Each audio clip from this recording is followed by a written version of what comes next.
Bismillahirrahmanirrahim. Ya, silakan duduk santri. Ini kata Ustaz Ahbab ini salamnya sudah lewat jam 12 malam. Tapi syukran, hatinya sudah menjawab.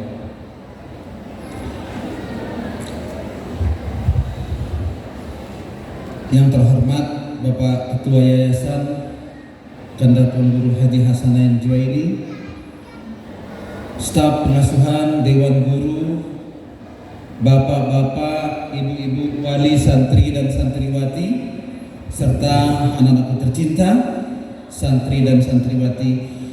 Alhamdulillah wa syukurillah wassalatu wassalamu ala rasulillah wa ala alihi wa sahbihi wa mawalah.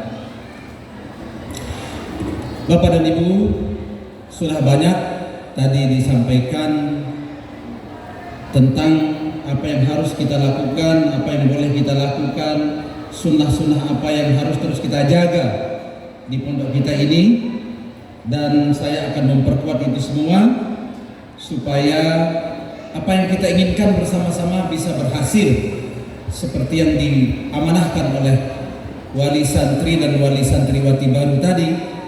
Mereka menginginkan semua putra dan putrinya menjadi anak-anak yang soleh dan solehah. Saya mengingatkan pada satu mahfuzat, tarjun najata walam tasluk masalikaha, innas safinata la tajri ala yabasin. Kalian menginginkan, atau kita semua menginginkan kesuksesan dan keberhasilan, walam tasluk masalikaha, tetapi kita tidak mau mengikuti metodenya, prosedurnya, jalannya, SOP-nya.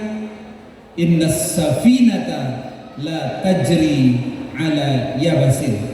Ketahuilah, perumpamaan dari itu semua adalah seperti perahu yang tidak mungkin berlayar di atas tempat yang keras.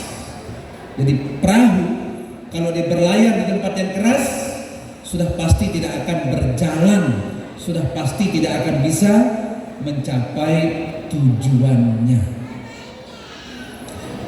Oleh karena itu,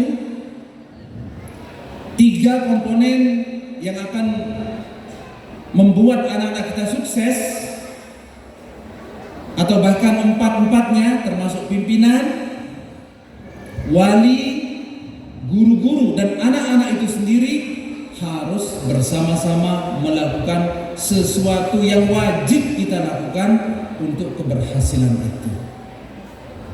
Tentu yang jadi prioritas utama kita untuk keberhasilan itu adalah anak-anak kita.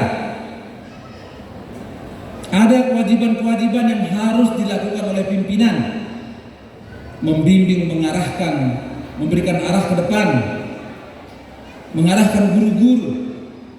Ada kewajiban-kewajiban yang harus dilakukan juga oleh wali santri, wali santriwati.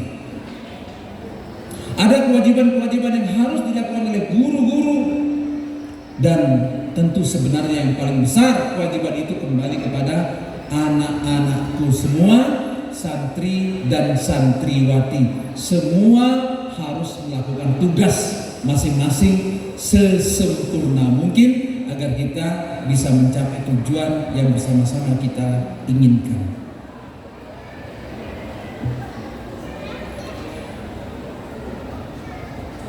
Wali santri, wali santriwati harus menjadi wali santri, wali santriwati yang tangguh.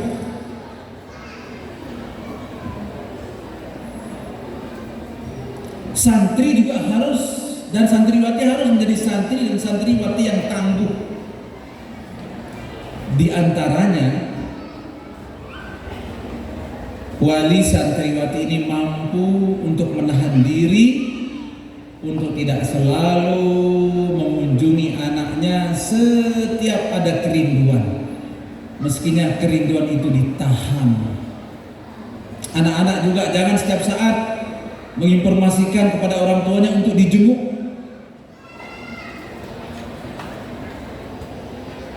Kemarin ada santriwati yang bertanya, Ustazah, kapan ada kuliah umum? Aduh, hebat ini santriwati ini.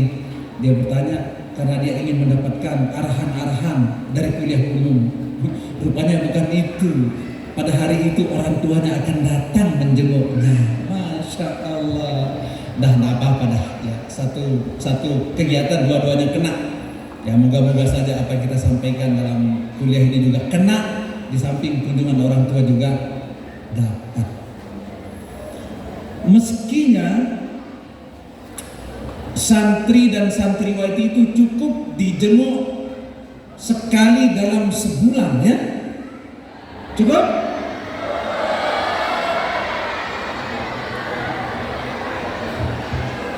Santri dan santriwati yang tangguh mungkin cukup bagi dia untuk dijenguk sekali dalam setahun. Nah, ini baru tangguh.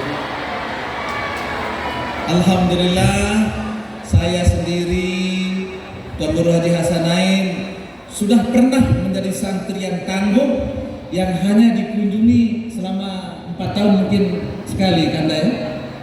Sekali atau 2 kali. Ya, alhamdulillah.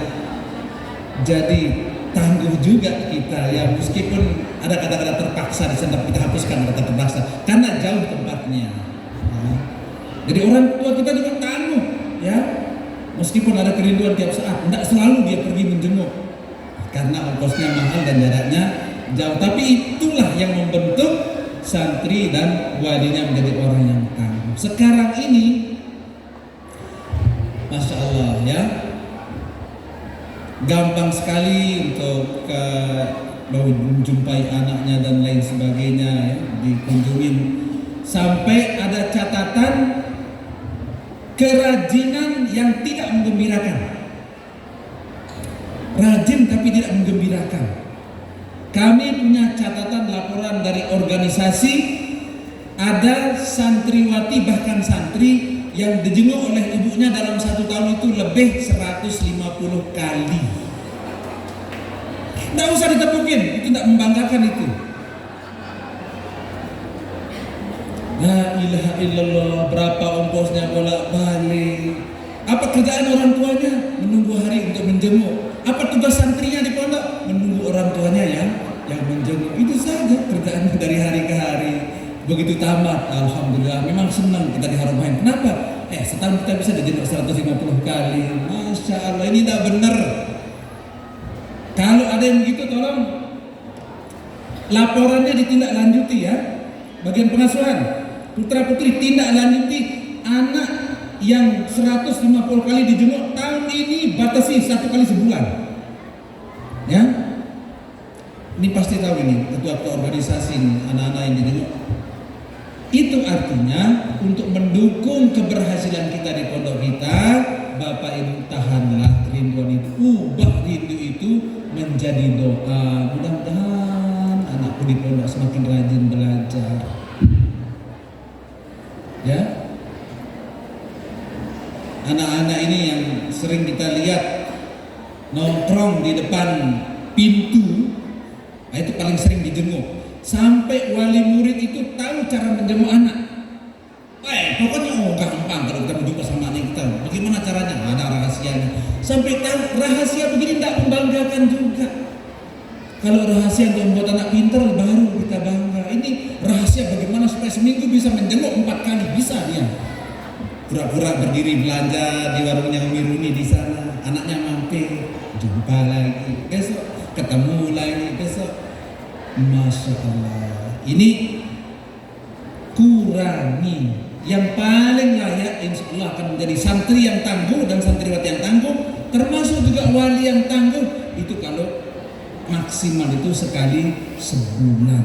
Nah, itu baru keren. Lihat itu anak-anak yang tangguh-tangguh ketua organisasi itu jarang-jarang dijenguk ya, yang jarang ya.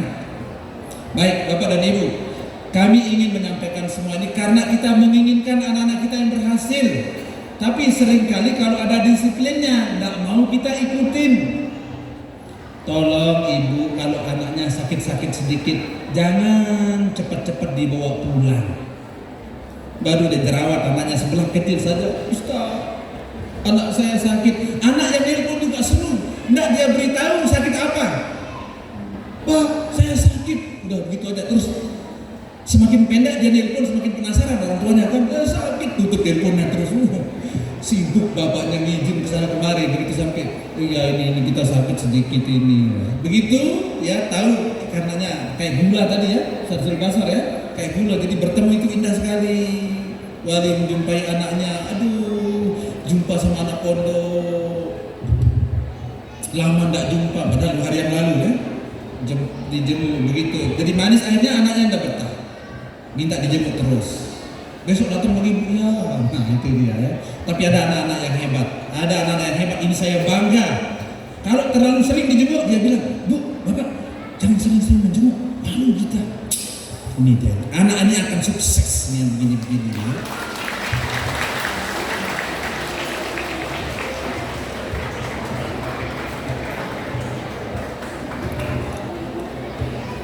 Nah, kenapa? Karena dukungan seperti itu kalau terlalu sering dijenguk, pikiran anak itu ke rumah. Waktu penjemukan pasti menggunakan bahasa Sasak atau bahasa Indonesia. Waktu penjemukan waktunya habis. Waktu penjemukan. Nah ini dia ini yang berlawanan dengan lagu tadi itu. Ya, yang datang ke pondok kita banyakan sampahnya. Ya. Pak Juli lebih dapat banyak sampah itu berkat dari wali santri ya, berkat anu ya, berkat sampahnya ya. Setelah pulang kunjungan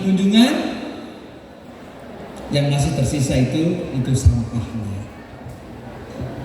Baik, anak-anak harus menjadi anak-anak yang tangguh juga. Kalau terlalu sering minta dijemur, terlalu banyak makan gula, bisa diabetes ya. Itu nanti anak-anak pun tidak tenang di pondok. Jadi ada wali murid yang dia sangka semakin sering dijemur ingin semakin betah. Saya setuju sekali, sudah ada 4 tahun ini. Begitu hari pertama masuk ke pondok, 40 hari santri dan wali santriwati tidak boleh menjumpai anaknya. Ternyata itu berpengaruh besar, anak-anak cepat menjadi betah. Itu benar disiplin itu ya. Tahun depan tingkatkan menjadi 100 hari ya.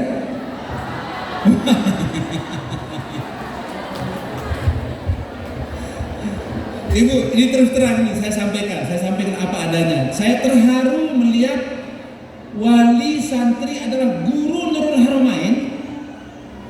Ya. Dia meskipun dari guru di Nurul Haramain tidak semena-mena dia masuk pondok langsung masuk ke kamar menjumpai anaknya. Dia ngantri, saya lihat di depan sana itu, ngantri di depan menunggu anaknya lewat. Masya Allah. Terus karena dia guru ya, dan saya kepala sekolahnya, saya bilang, ayo Ustaz, ayo kita mampir dulu. Udah gini Ustaz, satu anak saya dulu. Masya Allah. Jadi mereka semua mau menjalankan disiplinnya. Hatta guru-guru kita sendiri yang menjadi wali itu tidak semau-maunya bisa menjenguk anaknya. Coba lihat. Itu namanya yang kemarin itu Ustadz Ikhtiar. Kita spill namanya dikit. Saya juga menduga dulu ya, Ustazah Suryani itu anaknya sekolah di sini ya kan? Siapa nama anaknya? Apin ya? Itu enggak pernah Ustazah Suryani itu minta kepada Ustaz Basir, tolong mau bawakan anak saya ke sini. Enggak pernah. Jadi ikuti prosedur, kalau dijenguk enggak boleh, enggak dijenguk. Kalau diizinkan enggak diberikan izin. Itu kepala sekolah sekaligus wali santri yang hebat. Maka ikutilah oleh wali santri santriwati yang lain. Anak harus tangguh, wali murid harus tangguh, guru-guru harus tangguh. Guru-guru tangguhnya harusnya di mana? Disiplin masuk kelas. Disiplin waktu mengajarnya, jangan. Yang paling disiplin guru-guru kita ini, tidak apa-apa dah saya sebutkan aja ya. Disiplin pada waktu bel pulang. Bel pulang seluruhnya langsung bergerak pulang. Nah, tapi kalau disiplin masuk agak lambat jalannya itu. Itu kalau udah jam berapa itu? Jam 1.30 semua bersamaan disiplin. Tentu kita berharap semua itu melaksanakan tugas dengan sebaik-baiknya. Karena pada hari ini juga banyak wali yang hadir, maka perlu juga kami sampaikan beberapa hal. Bapak Ibu wali santri dan wali santriwati, inginkah Bapak Ibu mendapatkan pahala yang lebih banyak dibandingkan wali yang lain? Mau dapat pahala lebih banyak? Nah, ada caranya kalau mau. Kalau mau, jadilah pembayar iuran yang pertama kali.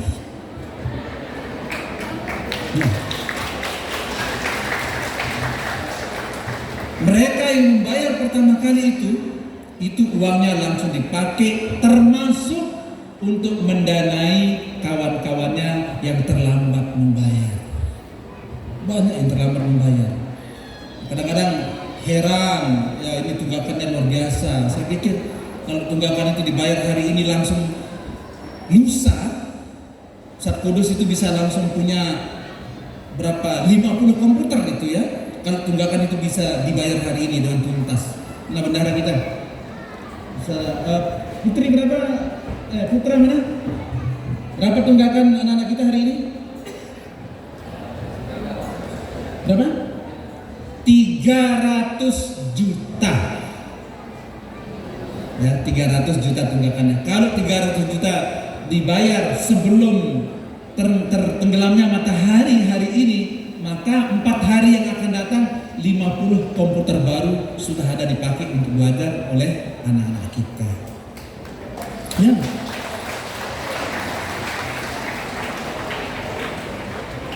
Semoga saja tidak bertambah hutangnya ya. Kita khawatir kita sebut-sebut nanti hutang yang bertambah. Ya, mudah-mudahan jadi wali yang tangguh. Segera selesaikan. Kalau ada yang nunggak-nunggak, itu bagian dari perjuangan wali santri dan wali santriwati. Yang pertama sekali membayar itu memudahkan yang lainnya, dan kita doakan yang paling pertama membayar itu semakin mudah rezekinya, diperbanyak rezekinya, anak-anaknya semakin semangat belajar di pondok. Bagaimana yang menunggak-nunggak? Ya belum didoakan ya. Belum. Bapak Ibu, alhamdulillah banyak sekali kemajuan-kemajuan yang perlu kita syukuri. Ada hal yang menarik. Kita bersyukur bahwa pondok kita ini yang sering dicanangkan oleh ketua yayasan kita ingin menjadikan anak-anak itu menjadi anak-anak dunia. Anak-anak dunia yang dimaksudkan adalah anak-anak yang ditaruh di mana saja di muka bumi ini siap hidup. Siapa tahu ada yang terdampar di Australia, siap hidup di Australia, bisa ngomong bahasa Inggrisnya, tetapi juga karena terbiasa bekerja keras. Orang yang terbiasa bekerja keras itu bisa hidup di mana-mana. Orang yang mau aktif itu bisa survive di mana-mana. Inilah sikap-sikap penduduk dunia yang bisa ditaruh di mana saja. Ada seorang wali santri. Ini menjadi catatan kita ya. Ternyata seperti yang disebutkan tadi itu, yang disebut dengan hidden kurikulum, ada kurikulum tersembunyi yang kita sendiri tidak sadar. Wali kita itu berasal dari California, aslinya Turki, juga memiliki beberapa tahun hidup di Mesir. Dia mengatakan kepada guru-guru di Nurul Haramain, Anda atau Nurul Haramain ini sebenarnya sudah menjalankan kurikulum internasional. Ya, boleh ditepuk tangan ini.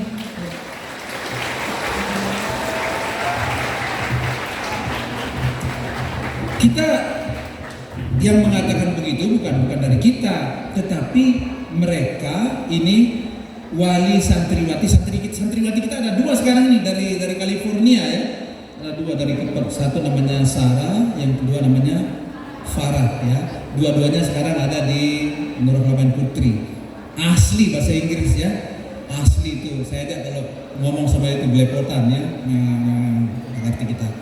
Bapaknya yang mengatakan seperti itu, Anda Nurul Haramain sudah menjalankan kurikulum internasional. Kenapa? Tidak tahu kita, mungkin cara bergaul kita. 2 bahasa yang kita miliki. cara kita memandang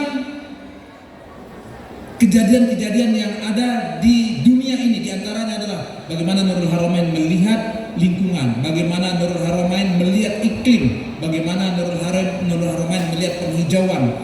Itu pandangan orang-orang dunia ya, yang sebenarnya sedang kita ajarkan kepada anak-anak. Maka kita diajarkan begitu. Itu artinya bahwa apa yang kita jalankan di Nurul Haramain ini insya Allah sudah on the right track, sudah benar jalannya, tinggal disungguh-sungguhkan aja jalannya.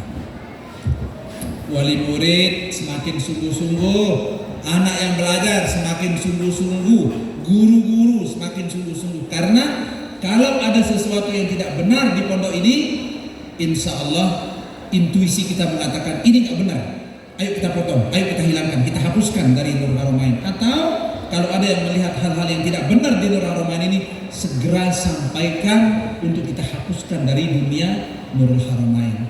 Insya Allah kita bersama guru-guru sudah kita musyawarahkan, sudah kita rapatkan, semua yang kita jalankan ini insya Allah sudah kita pikirkan matang-matang. Tetapi kalau masih ada kekurangan-kekurangan harap dimaklumi. Kalau memang sebuah kesalahan, insya Allah siap untuk kita perbaiki.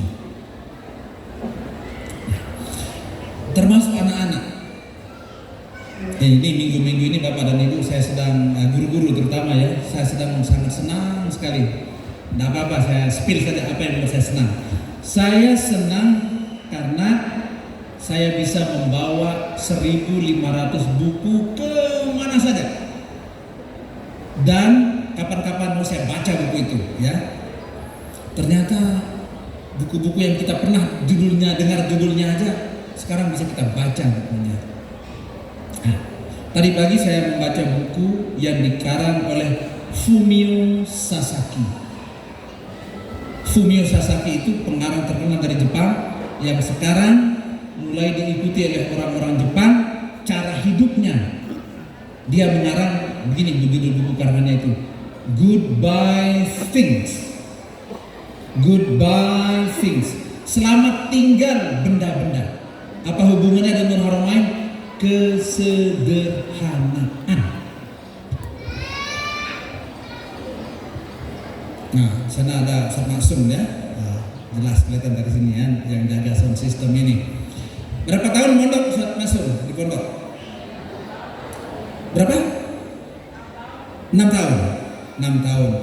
Sampai kuliah ini udah berapa tahun? Kuliah sudah berapa tahun?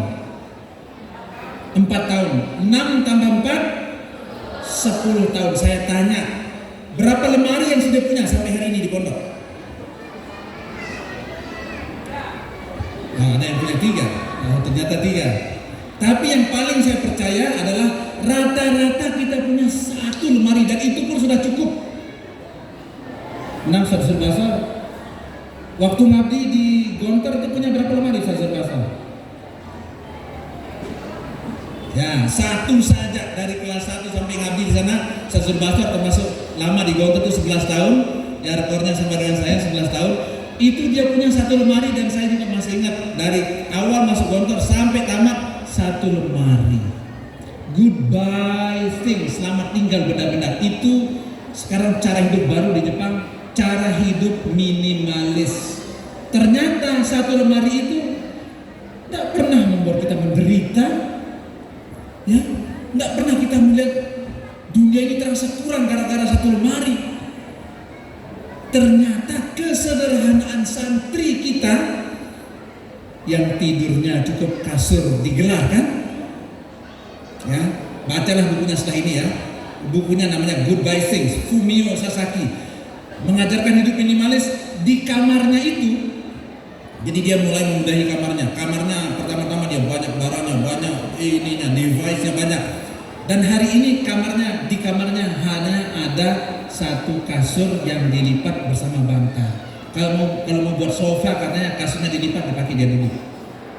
Itu artinya sesungguhnya kesederhanaan yang kita ajarkan kepada anak-anak kita itu membuat hidupnya menjadi praktis. Tapi saya dengar juga ada ustazah yang punya 3 lemari, ya, bantai 2 lemari yang lainnya. Ada beberapa ustazah yang punya 3. Kenapa bisa sampai punya 2 ustaz yang dulu tidak dia bawa lemarinya keluar, kan bisa kita pakai sih caranya. Iya, tapi cukup satu saja. Hidup sederhana itu ternyata cukup. Ternyata yang kita ajarkan sekarang ini sedang menjadi tren di depan, yaitu kasur langsung digelar di atas apa namanya? Di atas lantai. Di atas lantai. Oh, kita udah lama mengerjakannya di Nurul Haramain seperti itu. Hidup minimalis tanpa kita merasa bahwa dunia ini kurang gara-gara kita tidur tanpa menggunakan hijab. Bapak dan Ibu, yang paling sering memang membuat proses pendidikan kita ini sering mungkin terganggu ya, karena dikit-dikit anaknya diajak pulang, dikit-dikit anaknya diizinkan. Ada wali murid bilang, ngizin aja, itu kan paman itu katanya. Iya, ngizin aja sama paman di sana pasti dikasih. Enggak, yang merasa berpaman kepada saya ngizinnya belum tentu saya kasih. Ya, ada yang kelas itu paman namanya ya. Nah, sama semua. Izin itu saya bilang apa kata pengasuhan? Katanya tidak boleh pulang, sama pendapat saya dengan pengasuhan. Jadi percuma kalau mengharapkan pendapat yang berbeda dengan pengasuhan santri. Kalau pengasuhan sudah bilang tidak boleh pulang, izin ke pamannya juga sama, nggak boleh pulang. Anak-anak kita ingin mendidik anak-anak kita. Ketika sakit, Bapak dan Ibu, kalau anak-anak kita itu sakitnya parah, pasti kita antar pulang. Tapi kalau hanya sekedar panas-panas, di mana letak pendidikannya? Anak itu perlu merasa rindu yang luar biasa kepada orang tuanya. Ketika dalam kondisi sedang panas, orang tuanya jauh. Orang tua pasti sangat serius berdoa kalau dia mendengar anaknya sedang sakit. Ya tentu yang tidak parah ya, yang tidak parah sehingga dari jauh dia bisa berdoa. Oh, kalau saya izinkan, biasanya kalau sakit-sakit panas, sedang panas, biasanya tidak diizinkan. Dan anak yang begitu biasanya menjadi anak-anak yang tangguh. Tapi kalau ada yang sekedar sakit jerawat diizinkan, ya, tetangganya sunatan diizinkan, ya, selamat budun diizinkan. Kenapa? Mbak budunnya baru sembuh, segalanya. Jadi terlalu sering anak-anak itu pulang, maka tujuan kita untuk mengharapkan anak-anak yang soleh dan soleha dari Nurul Haramain itu tidak terwujud karena disiplin-disiplin tadi itu kita langgar. Biarkanlah anak-anak di Haramain ini percayakan kepada guru-gurunya, percayakan kepada pondoknya. Kalau dia berat sakitnya, insya Allah kita angkat. Tapi kalau sedang pas penyakitnya biasa-biasa aja, itu kita sedang kata Ustaz Sarjuli dulu. Penting anak itu sakit supaya temannya yang tidak sakit itu berempati, belajar untuk melayani teman-temannya di pondok yang sedang sakit. Itu penting. Coba bayangkan seandainya sakit-sakit dikit selalu diizinkan, sakit-sakit ringan selalu diizinkan. Anak-anak tidak sempat merasakan bagaimana mengurus teman-temannya yang sakit. Empati seperti itu tidak ada. Ada juga ini wali murid yang tidak percaya ya. Dia tidak percaya, masuk dia ke pondok itu, bagian keamanan diberdirikan semua, sini. Masa begitu caranya mengajar anak-anak? Saya juga ahli pendidikan, tidak begitu caranya. Masya Allah, ini saya berpikir begini, kalau ibu ini buat pondok pesantren, pasti pondok pesantrennya hebat ini kalau begini. Dia sudah tahu cara mendidik yang terbaik, tapi bisakah dia menjalankan sendirian? Tidak bisa. Ini di Nurul Haramain ini yang jadi senior-senior. Coba ustadz-ustadznya yang jadi pengurus asrama. Enggak. Karena anak-anak ini juga perlu diajarkan untuk menjadi dewasa. Masalah ada kesalahan-kesalahan kecil kita ketahui tetapi juga kita perbaiki, bukan kita biarkan. Jadi bapak-bapak, ibu-ibu kalau tanya kakak-kakak kelasnya, senior-seniornya, mereka juga sering kita hukum. Kenapa dihukum? Karena salah cara menghukum adik-adiknya. Kalau hukuman fisik sudah kita hapuskan. Kenapa terjadi? Nah, itulah kebiasaan anak-anak kita yang guru wali murid, kita semua harus memahami dinamika kehidupan seperti itu. Dimanapun, bahkan di depan Ka'bah pun tetap akan terjadi seperti itu. Tapi pemahaman kita bahwa itu anak itu dalam proses pendidikan ini akan menambah pengertian kita bersama, akan menambah kuatnya doa-doa kita untuk keberhasilan anak-anak kita menjadi anak-anak yang tangguh, anak-anak yang soleh dan soleh. Bapak dan Ibu, kemudian posisi perjuangan Bapak dan Ibu tidak mengajar di Nurul Haramain ini, tetapi mengikuti disiplin-disiplin yang ada. Kalau sudah ditentukan liburan sekian hari, tolong jangan bilang sama anaknya tambah saja liburannya. Itu tidak boleh. Karena ini yang sering terjadi dan ini yang sering mengganggu. Yang mengganggu Bapak dan Ibu ya, karena harus mengantarkan anak pada hari Bapak dan Ibu sedang kerja ya. Kemudian juga mengganggu anak itu sendiri karena dia tidak masuk ke kelas, tidak bisa mengikuti pelajaran. Ikhlaskan anak-anak ini belajar di Nurul Haramain ya, ikhlaskan, doakan, dukung kami sebagai guru-gurunya di sini. Jangan sampai kita sebagai guru-gurunya di Nurul Haramain ini oleh wali murid, ini guru ini bagaimana, ini walinya bagaimana, ini wali kelasnya bagaimana.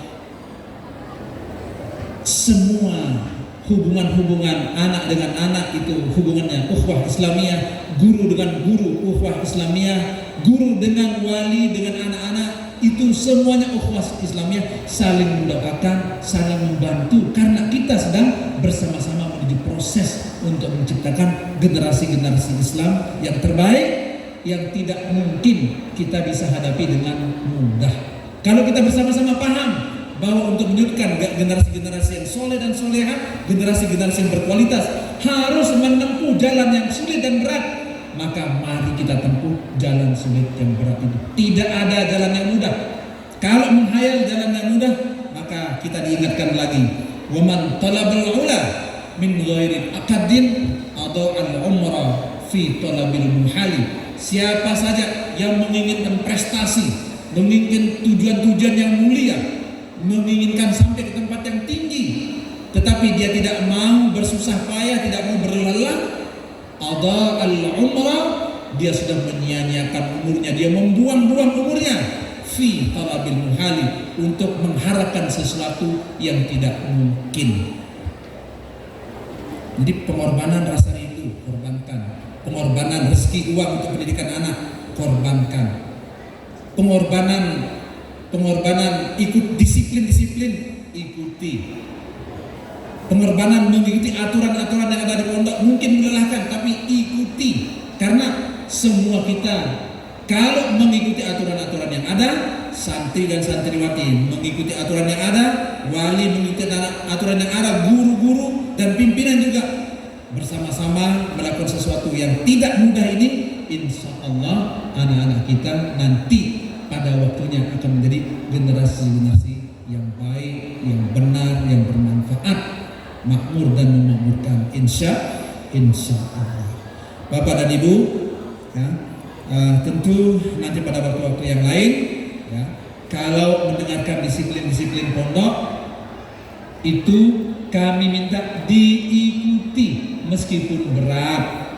Kalau mendengar ada kekurangan gurunya, kekurangan fasilitas di Nurul Haramain, melihat masalah-masalahnya, tolong jangan dikomen yang kurang bagus, tapi doakan. Mudah-mudahan kamar mandinya semakin baik, mudah-mudahan guru-gurunya semakin rajin dan semakin cerdas, mudah-mudahan fasilitasnya semakin bertambah dan semakin sempurna. Doa dan doa, karena kita bersama-sama ingin mewujudkan generasi muslim yang berkualitas. Ini saja yang dapat saya sampaikan. Hadanallahu wa iyyakum ajma'in. Wassalamualaikum warahmatullahi wabarakatuh.